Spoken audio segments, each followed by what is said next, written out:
Bonjour, c'est le début de l'été et Darktable 5.2 vient de sortir. On va regarder ensemble tout ce qui a changé, les améliorations, les nouveautés, tous les changements. Voilà, je ne vais pas faire toutes les corrections de bugs, voilà, toutes les choses minuscules, parce qu'il y en a un paquet. On va faire ce qui est utile pour nous, ce qui j'ai estimé intéressant à vous montrer. Donc voilà, la vidéo va être assez détaillée dans ce sens-là. Voilà. Et ben, on y va, je m'appelle Nicolas et on regarde ça ensemble. Commençons donc par cette image qui a été prise en Normandie.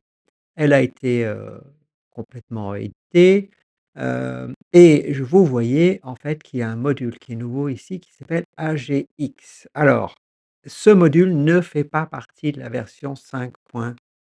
Alors pourquoi je vous la montre? Je vous la montre parce que c'est un développement très, très intéressant pour l'avenir de Darktable. Je pense, j'espère qu'on l'aura dans la prochaine version à Noël. C'est un module de compresseur de ton qui, fait, comme on a déjà Sigmoid et Filmic. J'ai fait plusieurs vidéos sur ces compresseurs de ton-là. Si vous avez, envie, de regarder voir comment ça marche. AGX va faire en fait en mieux ce que font Filmic et Sigmoid simultanément. Donc c'est un module absolument génial. Il est en cours de développement et je vous montrerai à la fin de la vidéo, heu, quelques petites choses en avant-première là-dessus. Commençons par le module instantané qui a été, revu et corrigé, quelques améliorations. Donc vous savez, vous vous souvenez que, on peut prendre des instantanés soit dans l'historique, donc par exemple, enfin n'importe quel moment du processus, je peux prendre un instantané pour comparer des versions avant et après. Donc par exemple, si je retourne là où j'étais dans l'historique sur calibration des couleurs, je peux prendre un instantané. Je peux prendre un instantané de là où j'en suis maintenant et si je rajoute par exemple, un nouveau module, je vais faire contraste local, voilà, quelque chose de pas très subtil pour qu'on voit la différence. Je peux aussi prendre un instantané de celui-ci et je peux le comparer à n'importe quel autre moment de l'historique, voilà, futur et présent. Donc là, où j'en étais là, par exemple, je rallume le contraste local et si je refais, voilà, si je clique là-dessus, j'ai ma version. Donc c'est là où j'en étais, version précédente, donc celle qui est dans l'instantané, S ici, à gauche, et je peux bouger et regarder un petit peu les différences, voir ce que je préfère d'un côté ou de l'autre et je peux tourner la ligne, donc avoir, le haut vers le haut, le bas et si je continue, ben, maintenant j'ai ma version précédente à droite et maintenant ici je la retrouve à gauche. Voilà, donc ça c'était déjà le cas. On peut prendre jusqu'à 10 instantanés. Voilà, à ma connaissance, je suis pas très, très fan, d'en avoir 10 parce que c'est beaucoup. Généralement, j'en ai un et ça me suffit. Je peux maintenant, j'ai un nouvel icône, un nouveau bouton, appuyer sur le X, Y, c'est X à gauche, Y à droite et si je choisis maintenant mon instantané, je les ai à gauche et à droite. Alors c'est tout petit. Je vais faire commande, heu, Shift R et commande Shift L pour virer les panneaux gauche et droite pour les avoir en plus grand. Voilà, donc ça c'est nouveau. Ce que je peux faire aussi, c'est si je reste appuyé sur A, je peux maintenant avec la souris zoomer avec la molette. Alors j'ai un module de diffusion netteté, donc c'est un petit peu lent, mais voilà, on arrive à zoomer. Je vais zoomer à fond. Voilà, là je suis à 100 et je peux me déplacer et regarder un petit peu ce que ça donne. Oui, le rafraîchissement est un petit peu long. Et n'oubliez pas, si je veux zoomer encore plus, si je reste sur A, j'appuie sur CTRL et je continue avec la molette. Et là, on peut aller jusqu'à, il me semble, 1600. Ça a peu d'intérêt peut-être, mais voilà, on peut le faire, alors pourquoi pas. Et je peux déplacer, alors si je clique, pardon, je clique, ça change gauche-droite vers le haut-bas et je vais sortir pour qu'on voit un petit peu ce que ça donne.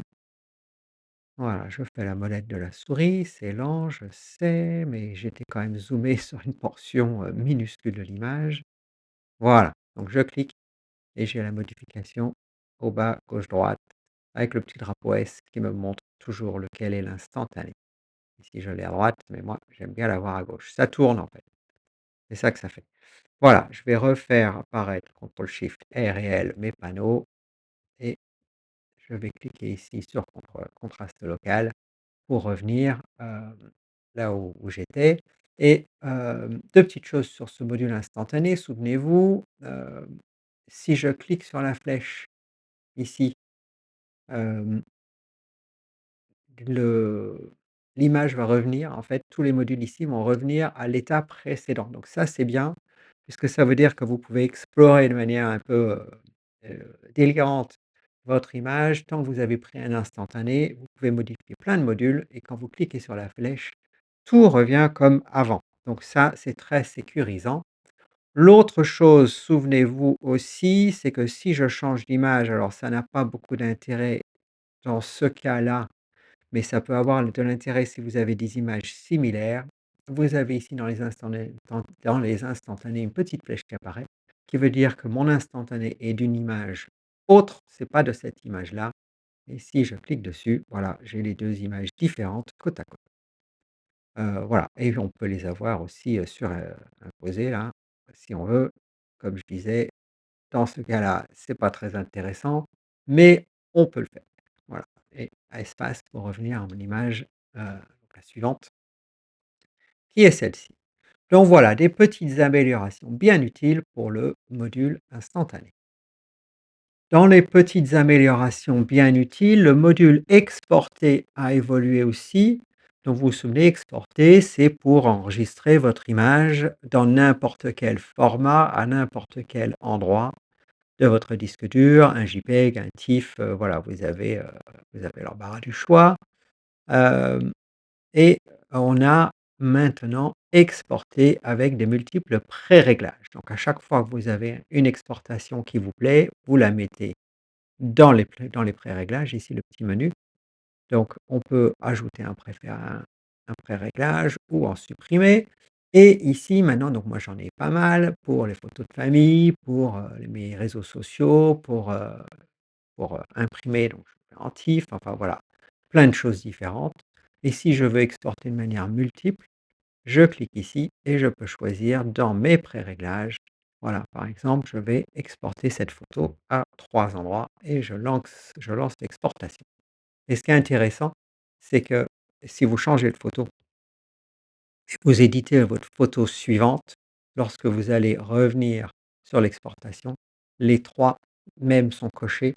Ça veut dire que vous n'êtes pas obligé d'attendre la fin pour tout exporter. Vous pouvez exporter à plusieurs endroits au fur et à mesure de votre travail. Donc voilà, une petite amélioration qui est vraiment la bienvenue.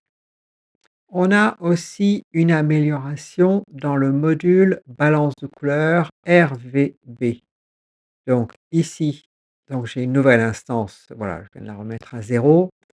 Nouvelle instance de balance des couleurs dans les 4 voies. Donc les 4 voies, c'est là où on peut rajouter des teintes, modifier des teintes, soit, sur les tons moyens, les tons clairs globalement, et les tons foncés.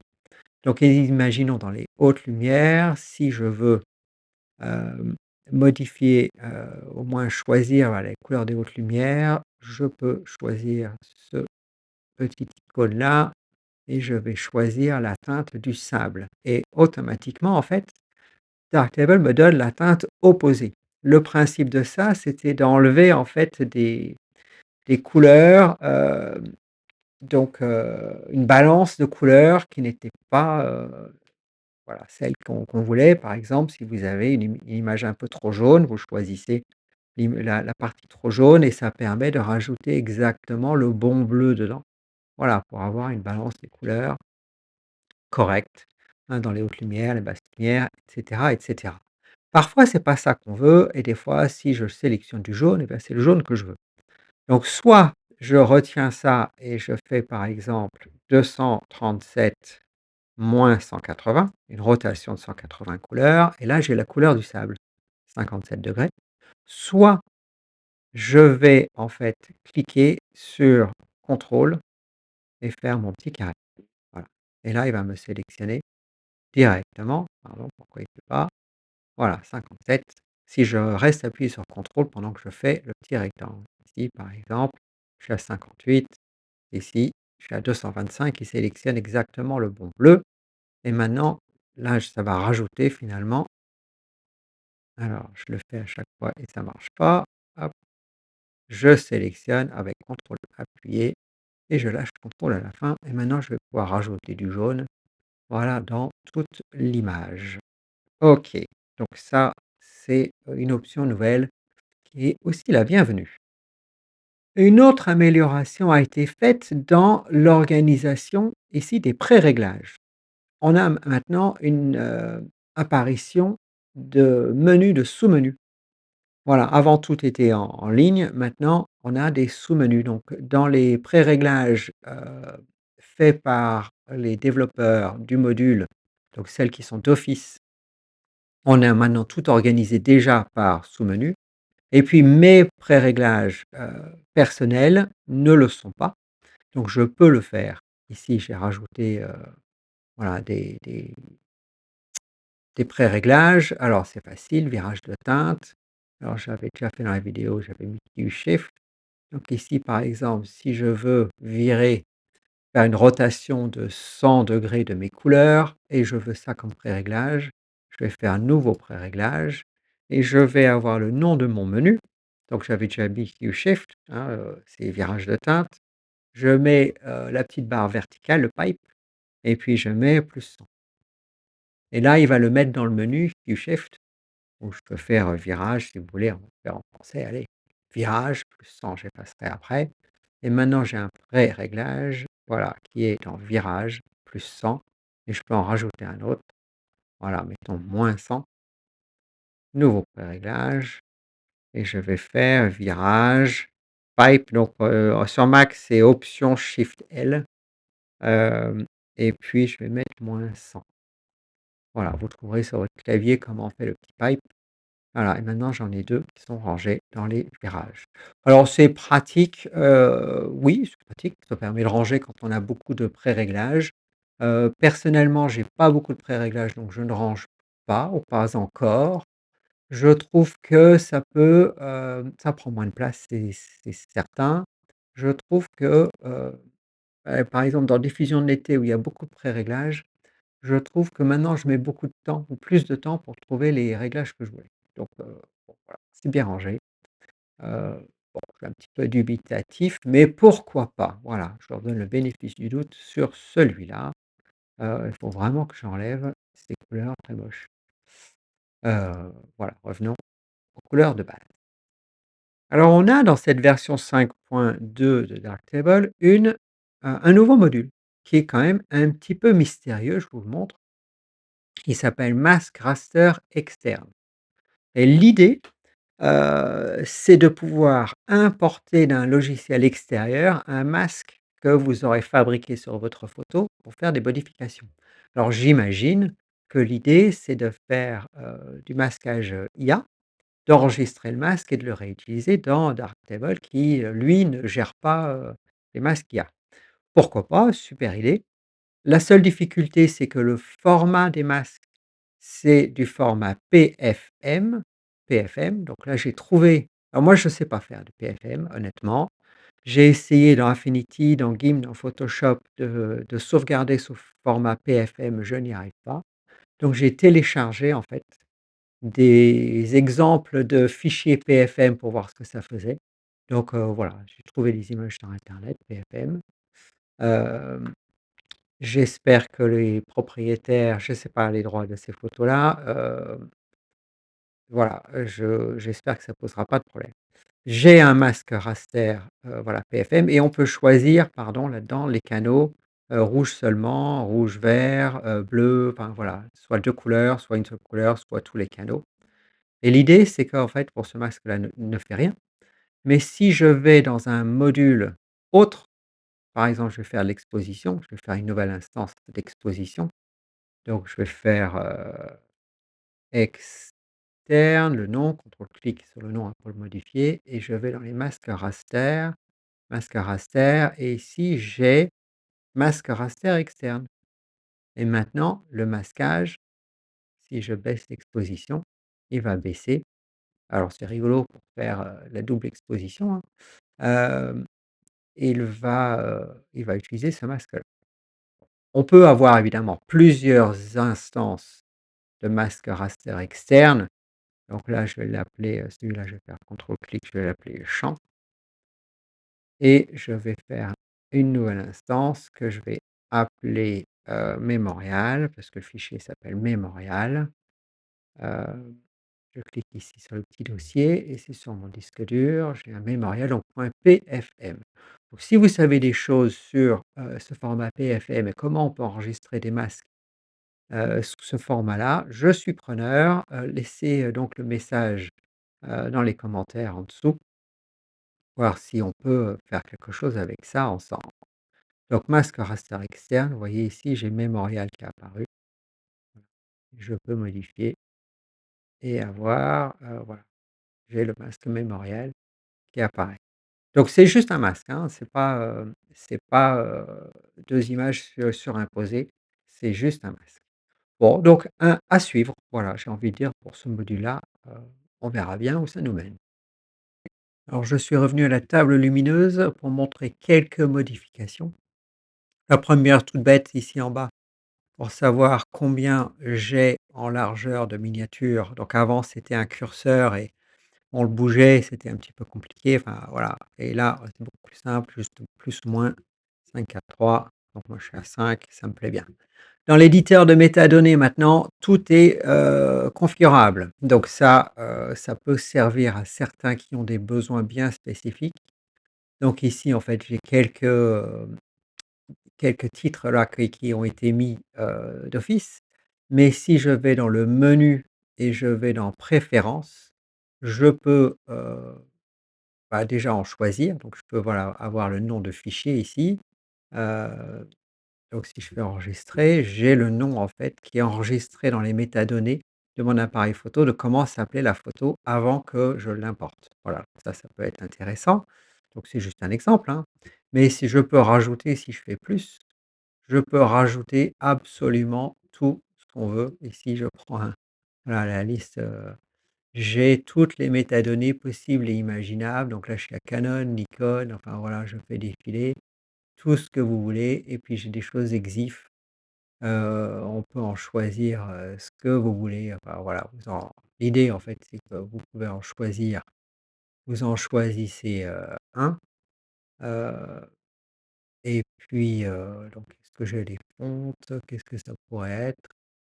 Vidéo, document guidé, enfin voilà, relative timestamp, voilà. Bon, je vais en choisir un, je le fais ajouter, j'en fais un autre, choisir, 3 ou 4, je sais même pas ce que c'est, hein, enfin voilà.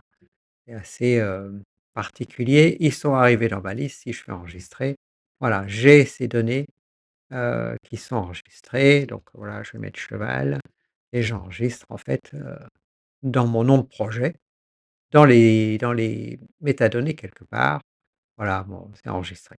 Si après je veux les enlever, c'est pareil, hein, ce que je peux faire, alors déjà, sans les enlever, je peux déjà ne pas les afficher. Voilà, voilà. Donc j'enregistre et là, je ne les ai plus d'affichés. Je ne les ai pas effacés pour autant. Si je veux les effacer, je peux ici faire le petit bouton moins pour les enlever de ma liste. Voilà, ça permet de gérer les choses, de manière plus simple. Il me dit: «Je suis sur le point de supprimer des métadonnées actuellement assignées. J'imagine que le mot cheval là que j'avais mis, je n'en veux plus». J'efface et je reviens, voilà, au départ. Donc l'éditeur de métadonnées qui, est devenu un module, tout à fait, complet maintenant. Alors toujours quand on est dans les détails, si je vais dans les préférences et je vais dans le traitement, si vous ne changez rien ici, le d'office, voilà, par défaut, ce qui est, relatif à la scène, c'est devenu sigmoïde. Avant, c'était filmique, maintenant c'est, sigmoïde. Alors moi, je remets à filmique parce que j'ai une préférence pour ça, mais voilà, donc sigmoïde est devenu la norme. Je vais vous montrer maintenant un petit peu, ce module AGX qui viendra à l'avenir. Il n'est pas dans la version 5.2, Donc pour l'instant, voilà, c'est un module qui est en développement, qui risque encore de beaucoup, beaucoup changer avant sa version finale. Donc ici, sur cette photo noir et blanc, puis on verra ce que ça donne pour les couleurs après. Moi, je trouve ça génial pour le noir et blanc. Ça fait plus d'un mois maintenant que j'utilise cette version de développement pour sortir les noirs et blancs. Je suis ravi. Pourquoi? Parce que ce module résout le problème du contraste, et du détail. Dans les hautes lumières, Filmic n'y arrivait pas trop. Je vais prendre un instantané. Vous voyez ici mon mur ici. Là, il a du détail et il est pourtant très clair. Filmic. Filmic, j'adore. Filmic pour le noir et blanc, je trouve ça très bien. Heu, voilà, si je fais mon exposition, on a, du détail aussi, hein, on a enfin voilà, super qualité. Par contre, au niveau des réglages, j'ai que le contraste en fait ici, hein, globalement. Donc, je peux rajouter du contraste. J'ai pas beaucoup, beaucoup de réglages. AGX, c'est comme, ce qu'on voit dans les films là, les commandes de pilotage d'un avion, de ligne. C'est, c'est assez compliqué. Hem, donc, voilà, en fait, j'ai AGX à gauche, Filmic à droite. Bon, les 2 sont très bien, hein, je veux dire, mais j'arrivais à avoir un peu de contrôle ici, un petit peu plus de subtilité dans les tons moyens. Heu, bon, voilà. Pour le noir et blanc, je serais pas perdu sans film sans enfin, je serais perdu sans Filmic. Hem, je trouve ça vraiment très bien. Si Sigmoid voilà, pour le noir et blanc, on a que 2 curseurs. Moi, je trouve ça un peu limite, j'arrive pas à faire tout à fait ce que je veux. Hem, donc AGX ici, si je l'ouvre, on a, 2 onglets. Donc ça, c'est pour la couleur, je vous montre après. Les paramètres. Alors on a une courbe. On a tous ces modules-là pour avoir du contraste, pour, avoir alors là, je modifie la courbe. Heu, Intéressant ici, c'est que, je peux rajouter juste dans les hautes lumières ici plus ou moins de contraste, c'est-à-dire ma courbe plus ou moins, pentue ici. Heu, voilà, je contrôle absolument tout là-dessus. Le but, c'est pas de vous montrer comment ça marche, hein, c'est juste de montrer que ça existe. Mes expositions relatives, évidemment, je les ai comme dans Filmic. J'ai comme dans, Sigmoid pour la préservation de la teinte et la saturation. Et puis ici, j'ai aussi des contrôles, en comment dire? En flux relatif, à l'image et pas à la scène. Voilà, c'est comme ça, j'ai les 2. Si je veux faire des modifications, post, voilà, mappage de ton. Donc, voilà, ça c'est il y a un apprentissage, hein, je vous le cache pas. Quand ça sortira, on verra ça en détail, mais, voilà, fabuleux, fabuleux. On va terminer par cette photo-ci prise lors d'un concert.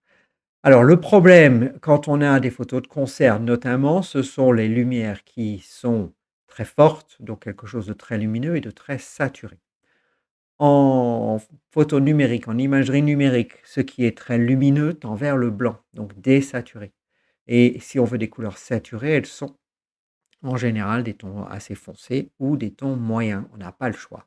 Sauf à passer à des écrans HDR qui permettent de mieux gérer des couleurs très vives et très lumineuses. Mais de toute façon, euh, la plage lumineuse disponible quand on imprime donc un papier est nettement inférieure à celle même d'un écran. Donc de toute façon, si on veut imprimer ces photos, ce qui est quand même à mon avis le but premier, il va falloir faire quelque chose pour rendre l'illusion d'une lumière, forte et lumineuse. Ici, je suis dans Sigmoid. Ce que je peux faire déjà, c'est, enlever la préservation de la teinte, ce qui va donner un petit peu plus de gradation dans les couleurs des spots, donc ça, c'est une chose et on a des, curseurs atténuation de rouge, ici qui permettent, en fait, de rajouter du blanc un petit peu. Je vais faire un petit peu atténuation du bleu et là, déjà, vous voyez, on a quelque chose je fais ça, on a l'impression que la scène est éclairée fortement. Voilà, mais on a perdu les couleurs. Alors le tout, ça va être de trouver un équilibre et Sigmoid, bah, voilà, on a des outils, comme ça. On peut aussi, faire des rotations de couleurs du bleu, et du rouge. Je ne sais pas si ça a un intérêt particulier, mais il faut jouer avec aussi et j'ai aussi recouvrer la pureté qui permet de remettre un petit peu de couleur après coup. Donc je pense à vérifier que ça se passe après la compression de ton. Donc ici, je dois être relatif à l'affichage et non plus à la scène. Voilà, à vérifier, mais on peut avoir quelque chose de pas si mal comme ça. Je vais prendre un instantané, je vais effacer ce que j'avais déjà, voilà, et si je remets à zéro, je compare avant après. Donc ça, c'est quand Sigmoid utilise l'atténuation des teintes et ça, c'est avant. Donc c'est très plat et ici, on a un petit peu de lumière, donc on a quand même bien gagné. AGX permet de donner des curseurs similaires, mais un petit peu plus détaillés, un peu plus en nombre. Alors je ne vais pas toucher aux paramètres ici de contraste, je vais aller directement dans les primaires. Alors si je vous fais remarquer quand même que la préservation de teinte, elle est à 0 par défaut, alors que Sigmoid, ici, elle était à 100% par défaut. Donc ça, c'est amusant à voir. Et je retrouve en fait ici les atténuations de rouge, vert, bleu. Mais je retrouve en bas l'inverse. Donc reversal, ça veut dire que je vais faire l'effet inverse. Ici, je suis relatif à la scène. Donc je vais, comme dans Sigmoid, atténuer le bleu et le rouge pour les désaturer et donner l'impression ici de forte luminosité. Je pense, alors encore à vérifier que AGX, comme Sigmoid, fait sa magie de compression de ton.